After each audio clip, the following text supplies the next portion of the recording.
Hello दोस्तों, एक बार फिर स्वागत है आपके अपने YouTube channel R S carat podcast platform.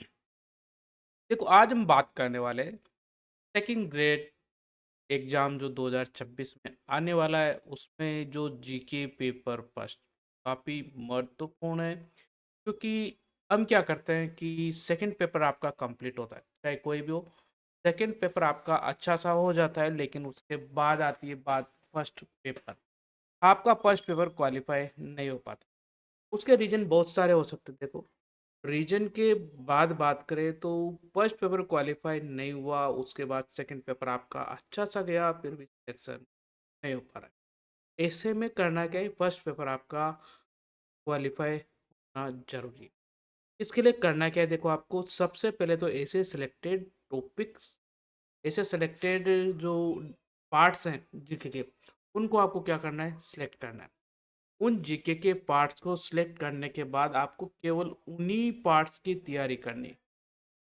कि हम क्या करते हैं, ज़्यादा सिलेबस यहाँ पर कंप्लीट करने की दौड़ में केवल क्वालिफाई जो आपको लाने हैं वो भी आप नहीं कर पाते। तो आज की क्लास जो होने वाली है वो आपकी कंप्लीट ऑब्जेक्टिव टाइप क्लास होगी। और यहाँ हम टॉपिक बाय टॉपिक 50 से 60 क्वेश्चन डेली तो करने वाले। ये मान के चले कि 1000 से 1200 क्वेश्चन हम इस महीने कंप्लीट करने वाले। तो स्टार्टिंग से इस क्लास को ज्वाइन करना है। पहली क्लास है, इसके बाद सेकंड क्लास, थर्ड क्लास, ऐसे होती रहेगी। और 50-50 के आसपास क्वेश्चन आपके यहाँ पर कंप्लीट होते रहेंगे। उसके बाद ये मान के चले कि आप यदि इस क्लास को ज्वाइन कर रहे हैं तो उसके पहले आपको ये टॉपिक पढ़ के आना है। पढ़ के आओगे तभी आप प्रश्नों को हल कर पाओगे। और आज की सीरीज का अपना पहला प्रश्न देखो ये वाला था। आज का सीरीज का जो पहला प्रश्न है वो है, देखो, इसमें मैंने 20 सेकंड का टाइमर लगा के रखा है। 20 सेकंड के टाइमर के बाद आपका यहाँ पर क्वेश्चन का आंसर हो जाएगा। उसका स्पष्टीकरण भी होगा कि क्यों, किस प्रकार से वो प्रश्न सही है। और यदि आपको ये टेस्ट लाइव देना है तो उसके लिए मैं डिस्क्रिप्शन में आपको कमेंट कर दीजिए, मैं आपको इसका लिंक दे दूंगा, वहाँ से आप जा करके इस टेस्ट को हल कर सकते हैं। ठीक है, तो पहला त्रिकोणीय संघर्ष किनके बीच हुआ। और आज का अपना टॉपिक होने वाला है गुर्जर प्रतिहार वन। गुर्जर प्रतिहार वन से एक दो क्वेश्चंस आते हैं। आज मैं आपके लिए सभी क्वेश्चंस यहाँ पर लेके आया हूँ जो एग्जाम में आ सकते हैं। और पहले क्वेश्चन का आंसर है प्रतिहार, पाल और राष्ट्रपाल। ठीक है, प्रतिहार, पाल और राष्ट्रकूट, ये तीनों के बीच में एक संघर्ष चला था। कन्नौज के प्रतिहार थे, राष्ट्रपाल और राष्ट्रकूट, इन तीनों के बीच में एक संघर्ष चला था। वो लगभग 200 वर्षों तक संघर्ष चलता रहा। तो उसको समाप्त, प्रतिहार वंश जो संघर्ष चलता रहा उसको फिनिश किसने किया था, समाप्त किसने किया, वो भी प्रश्न एग्जाम में आता है ज़्यादातर। तो बाकी इसका प्रश्न है प्रतिहार, पाल और राष्ट्रकूट, इन तीनों के बीच में त्रिकोणीय संघर्ष यहाँ पर चला था। नेक्स्ट क्वेश्चन की बात करें तो नेक्स्ट क्वेश्चन है आपके सामने, मीर भोज के संदर्भ में सही चुनना है। यानी वह शक्तिशाली था, दूसरा उसने अरबों को रोका था। अब दोनों में से केवल एक, केवल दो, या दोनों सही या दोनों गलत, इस प्रकार के प्रश्न एग्जाम में आते हैं। कमेंट करके आपको आंसर जरूर देना है। इस प्रकार के प्रश्न अब आने लगे तो इस प्रकार के आंसर आपको याद होना चाहिए। यानी मीर भोज के संदर्भ में दोनों कथन सही है, वो शक्तिशाली भी था और उसने किसको, अरबों को भी रोका था। दोनों कथन गलत है यहाँ। ठीक है, नेक्स्ट प्रश्न है प्रश्न नंबर 3, प्रतिहार शासकों का सही क्रम क्या था।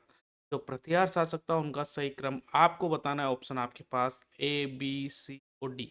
20 सेकंड का टाइमर यहाँ पर रखा है, अभी भी आपके पास टाइम है, कमेंट करके जो आप दे सकते हैं।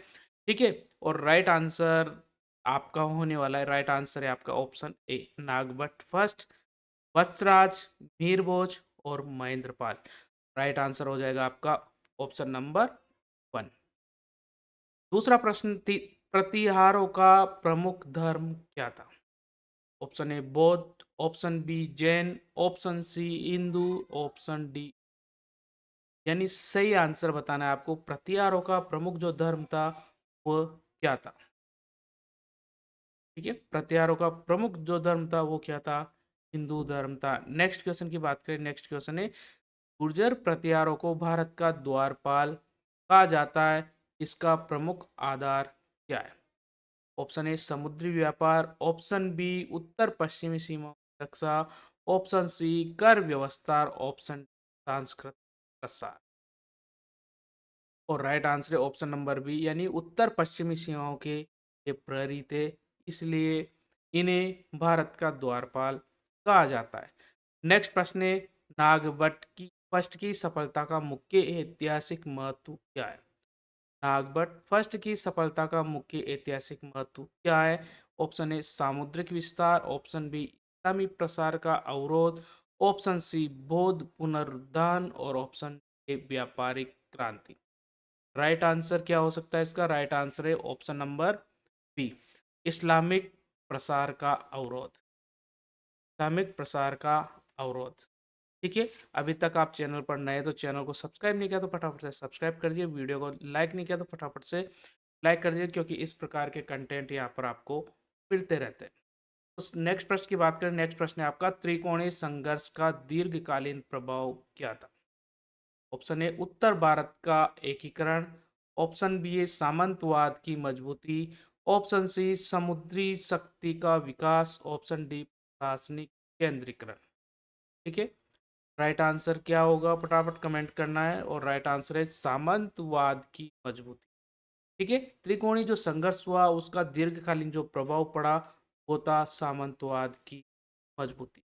नेक्स्ट प्रश्न की बात करें, नेक्स्ट प्रश्न है, मीर भोज के शासन का स्वर्णकाल क्यों कहा जाता है? मीर भोज का जो शासनकाल था उसको गुजर प्रत्यार का स्वर्ण काल कहा जाता है। वो क्यों कहा जाता है? ऑप्शन ए देशी नीति के कारण, ऑप्शन बी आर्थिक स्थिरता और विस्तार हुआ, सी लोकतांत्रिक शासन के कारण, या डी नौ सैनिक शक्ति के कारण। ठीक है, राइट आंसर है आर्थिक स्थिरता का विस्तार, यानी मीर भोज के शासनकाल में आर्थिक रूप से स्थिरता है और काफी विस्तार भी इस समय हुआ। नेक्स्ट प्रश्न है, प्रश्न 9, प्रतिहार काल में ब्राह्मणों को भूमि दान अग्रहार जिसे कहा जाता है का परिणाम क्या था? ऑप्शन ए कृषि में गिरावट, ऑप्शन बी स्थानीय स्वायत्तता में वृद्धि, ऑप्शन सी धार्मिक एकता, ऑप्शन डी सैनिक शक्ति वृद्धि। राइट आंसर है ऑप्शन नंबर बी, स्थानीय स्वायत्तता में वृद्धि। ठीक है, नेक्स्ट प्रश्न है, अल मसूदी ने प्रतिहार शासक को का जुज्र का इसका अर्थ क्या है? ऑप्शन है धार्मिक नेता, ऑप्शन बी सीमांत रक्षक या गुर्जर, ऑप्शन सी शक्तिशाली सम्राट, ऑप्शन डी व्यापारी राजा। ठीक है, और राइट आंसर है ऑप्शन नंबर बी सीमांत रक्षक या जुज्र, यानी जो अल मसूदी ने प्रतिहार शासक को क्या कहा था? जुर्ज कहा था, उसका मतलब होता है सीमांत रक्षक या गुर्जर, यानी गुर्जर प्रतिहारों को हम क्या कहते हैं? द्वारपाल कहते हैं। ठीक है, नेक्स्ट प्रश्न है, प्रतिहारों को विदेशी नीति का मूल उद्देश्य क्या था? जो प्रतिहारों की जो विदेशी नीति था उसका मूल उद्देश्य आपको बताना है। ऑप्शन ए व्यापार विस्तार, ऑप्शन धार्मिक प्रसार, ऑप्शन सी सीमाओं की सुरक्षा, ऑप्शन डी उपनिवेश। इस राइट आंसर सीमाओं की सुरक्षा। राइट आंसर है ऑप्शन नंबर सी, यानी सीमाओं की सुरक्षा। नेक्स्ट प्रश्न है, नागर शैली के विकास में प्रतिहारों का क्या योगदान है? नागर शैली के विकास में प्रतिहारों का क्या योगदान है? ऑप्शन ए दक्षिण शैली को बढ़ावा मिला, ऑप्शन बी उत्तर भारतीय मंदिर परंपरा का मानवीकरण हुआ, ऑप्शन सी बौद्ध स्थापत्य, और डी पारसी प्रभाव। राइट आंसर क्या होगा? राइट आंसर है इसका ऑप्शन नंबर बी, उत्तर भारतीय मंदिर परंपरा का मानवीकरण। नेक्स्ट प्रश्न की बात करें, नेक्स्ट प्रश्न है, प्रतिहार काल में संस्कृत के संरक्षण का क्या प्रभाव था? प्रतिहार शासन का जो काल था उसमें संस्कृत के संरक्षण का क्या प्रभाव था? ऑप्शन ए क्षेत्रीय भाषा विकास, ऑप्शन बी प्रशासनिक एकता, ऑप्शन सी लोकतंत्रीकरण, ऑप्शन डी सैन्य सुधार। राइट आंसर है आपका ऑप्शन नंबर बी, प्रशासनिक एकता। प्रशासन में एकता के लिए इसका संरक्षण दिया गया। प्रतिहार प्रशासन में महा सामंत व्यवस्था का सबसे बड़ा दोष क्या था? यानी प्रतिहार के शासनकाल में जो महासामंत व्यवस्था थी उसका सबसे बड़ा दोष क्या था? ऑप्शन ए बी आपके साथ फटाफट कमेंट कर दीजिए। देखिए, इसका जो आंसर है ऑप्शन नंबर कौन सा? ऑप्शन नंबर बी, केंद्रीय सत्ता की कमजोरी। राइट आंसर है केंद्रीय सत्ता की कमजोरी। प्रत्यारों की अर्थव्यवस्था का मुख्य आधार क्या था? प्रत्यारों की अर्थव्यवस्था का मुख्य आधार क्या था? ऑप्शन ए व्यापार थे, राजस्व, या ऑप्शन सी खनिज, या फिर मान के चले विदेशी कर। राइट आंसर क्या था इसका? फटाफट से कमेंट कर दीजिए।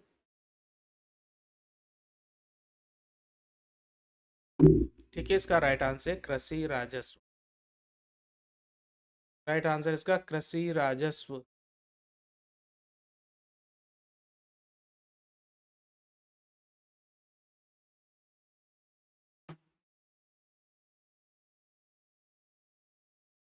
नेक्स्ट प्रश्न की बात करें तो नेक्स्ट प्रश्न है आपके सामने, कन्नौज की राजनीतिक महत्ता का मुख्य कारण क्या था? ऑप्शन ए धार्मिक केंद्र, ऑप्शन बी भौगोलिक स्थिति, ऑप्शन सी खनिज, ऑप्शन डी समुद्र मार्ग। यानी कन्नौज में जो राजनीतिक महत्व था उसका मुख्य कारण आपको बताना है क्या था। और चारों में से राइट आंसर है ऑप्शन नंबर बी। प्रत्यार काल में न्याय प्रणाली का सामाजिक प्रभाव क्या था? ऑप्शन ए समानता, ऑप्शन बी वर्ण व्यवस्था की मजबूती, ऑप्शन सी दास प्रथा समाप्ति, और लोकतंत्र। और राइट आंसर है आपके लिए ए। ठीक है, right answer option number B, वर्ण व्यवस्था की मजबूती। ठीक है, नागभट्ट फर्स्ट की अरबों पर विजय का उल्लेख कहाँ मिलता है? ठीक है, ये प्रश्न एग्जाम में भी आता है। नागभट्ट फर्स्ट की जो अरबों पर विजय हुई उसका उल्लेख कहाँ पर मिलता है? Option number A B C आपके सामने। राइट आंसर फटाफट से कमेंट करना है आपको। कमेंट करना है राइट आंसर। क्या आंसर हो सकता है इसका? ठीक है, ग्वालियर प्रशस्ति से इसका उल्लेख मिलता है, ग्वालियर प्रशस्ति में ये का उल्लेख पाया जाता है। नेक्स्ट प्रश्न है, मीर भोज के सिक्कों पर अंकित उपाधि क्या थी? यानी मीर भोज ने जो सिक्के चलाए थे उस पर क्या अंकित था? ब्रह्मभट्टारक, महाराजाधिराज, आदिवरा, या फिर विक्रमादित्य। चारों में से एक राइट आंसर है, वो आपको कमेंट करके बताना है फटाफट से। और बिल्कुल राइट आंसर हो जाएगा आपका ऑप्शन नंबर सी, आदिवरा या श्री भोज। तो मीर भोज ने जो सिक्के चलाए थे उन पर जो अंकित था वो क्या था? आदिवरा या भोज उन पर अंकित था। नेक्स्ट प्रश्न है, त्रिकोणीय संघर्ष में राष्ट्रकूट शासक ध्रुव ने किसे हराया था? ठीक है, त्रिकोणीय जो संघर्ष हुआ राष्ट्रकूट शासक ध्रुव था उसको किसने हराया था? धर्मपाल व वत्सराज ने, ऑप्शन बी देवपाल व भोज ने, ऑप्शन सी महेंद्रपाल नागभट्ट ने, ऑप्शन डी गोपाल व रामपाल। ठीक है, राइट आंसर कौन सा हो सकता है ए बी सी में से? ऑप्शन नंबर ए, यानी त्रिकोणीय संघर्ष में राष्ट्रकूट शासक ध्रुव ने यहाँ पर धर्मपाल व वत्सराज दोनों को हराया था। नेक्स्ट क्वेश्चन है, प्रत्यार काल में भूमि अनुदान पत्रों को क्या कहा जाता था? यानी प्रत्यार काल में जो भूमि अनुदान पत्र होते थे क्या कहा जाता था? ऑप्शन ए ताम्रपत्र, ऑप्शन बी फरमान, ऑप्शन सी सनद, ऑप्शन डी। ठीक है, राइट आंसर आपको बताना है चारों में से राइट आंसर कौन सा हो सकता है, फटाफट से कमेंट करना है। बिल्कुल ऑप्शन ए ताम्रपत्र। नेक्स्ट प्रश्न की बात करें, कन्नौज पर प्रत्यार अधिकार की पुष्टि किस अभिलेख से हो? ग्वालियर लेक, ऑप्शन बी नासिक लेक, ऑप्शन सी इलाहाबाद स्तंभ, या ऑप्शन डी मंदसौर लेक। तो कन्नौज पर जो प्रत्यार का अधिकार हुआ उसकी पुष्टि किस अभिलेख से होती है वो आपको बताना है। ठीक है, राइट आंसर हो जाएगा आपका नंबर वन, ग्वालियर के जो प्रशस्ति उसका क्या होता है? अभिलेख की पुष्टि होती है। नेक्स्ट में प्रत्यारों के राज चिन्ह वरा का संबंध किस देवता से? Option A Shiv, option B Brahma, option C Vishnu, option D. Right answer आपको बताना है comment box.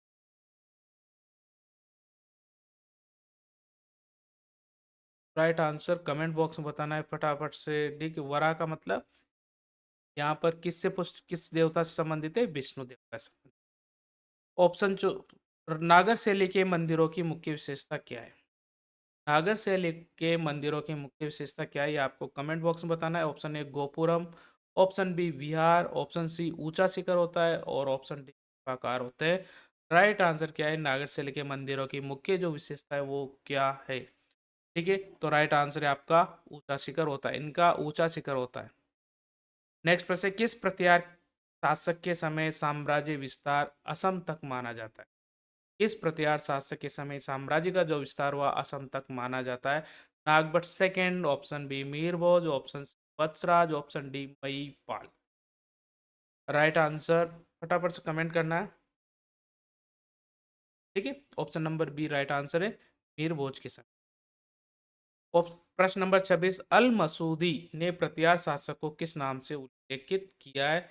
Balhara, option A राजा हिंद, सी जुर्ज या बोरा, डी अल कन्नौजी। ठीक है, राइट आंसर आपको बताना है फटाफट से, और राइट आंसर है इसका ऑप्शन नंबर सी, जुर्ज या बोरा। अल मसूदी ने प्रत्यारों को किस नाम से संबोधित किया? ठीक है, ऑप्शन प्रश्न नंबर 27, प्रत्यार काल में विषय का अर्थ क्या है? प्रत्यारों का जो समय था उसमें विशेष एक संबंध, विशेष से क्या तात्पर्य? ऑप्शन ए कर, ऑप्शन बी सोना, ऑप्शन सी प्रशासनिक क्षेत्र यानी जिला, ऑप्शन डी व्यापार संघ। ठीक है, और राइट आंसर है प्रशासनिक क्षेत्र, यानी विषय का मतलब क्या था उस समय? प्रशासनिक क्षेत्र जो यानी जिला जो था उसको यहाँ पर विशेषित किया था। नेक्स्ट प्रश्न, प्रश्न नंबर 28, प्रत्यार साम्राज्य के शीघ्र कमजोर होने का कारण क्या था? ऑप्शन ए बाढ़, ऑप्शन सामंतों की स्वायत्तता, ऑप्शन महामारी, ऑप्शन डी अकाल। ठीक है, 7 सेकेंड फटाफट से कमेंट कर दीजिए, राइट आंसर क्या हो सकता है इसका, तो आपको फटाफट से कमेंट करके बताना है राइट आंसर क्या होगा। ऑप्शन नंबर बी, सामंतों ने क्या है उस समय स्वायत्तता स्थापित कर दी थी, उस कारण से प्रत्यारों की मूर्ति कला में मुख्यतः किसका चित्रण मिलता है? यानी प्रत्यारों की जो मूर्ति कला है उसमें किसका चित्रण मिलता है? बौद्ध भिक्षु, जैन तीर्थंकर, और सी देवी देवता या विदेशी व्यापारी। ठीक है, राइट आंसर हो जाएगा आपका ऑप्शन नंबर कौन सा? देवी देवताओं चित्रण मिलता है। नेक्स्ट प्रश्न है, प्रत्यार काल में न्याय व्यवस्था का मुख्य आधार क्या था? Quran, option B Manusmriti, option C Bible, option D Vedanta, और राइट आंसर ऑप्शन नंबर कौन सा? कमेंट करना है फटाफट से। राइट आंसर है नंबर बी मनुस्मृति। नेक्स्ट प्रश्न है, किस राष्ट्रकूट शासक ने कन्नौज पर सफल आक्रमण किया था? ऑप्शन ए कृष्ण प्रथम, option B Dhruva, option Amoghavarsha, option D Indra तृतीय। ठीक है, राइट आंसर आपको कमेंट करके बताना है फटाफट से। ठीक है, इंद्र तृतीय ने सफल आक्रमण किया था। प्रत्यारों के पतन के बाद उत्तर भारत में कौन प्रमुख शक्ति बना? यानी जब प्रत्यारों का शासनकाल समाप्त हुआ उस समय जो प्रमुख शक्ति थी कौन थी? Option A Pala, B Chauhan या राजपूत वंश, सी चोल या फिर डी पल्लव। ठीक है, तो right answer option number B, Chauhan या राजपूत वंश का उदय हुआ। प्रत्यार काल में ब्राह्मणों को दी जाने वाली कर मुक्त भूमि क्या कहलाती थी? जागीर, option B इक्ता, option C agrahara, और डी वतन।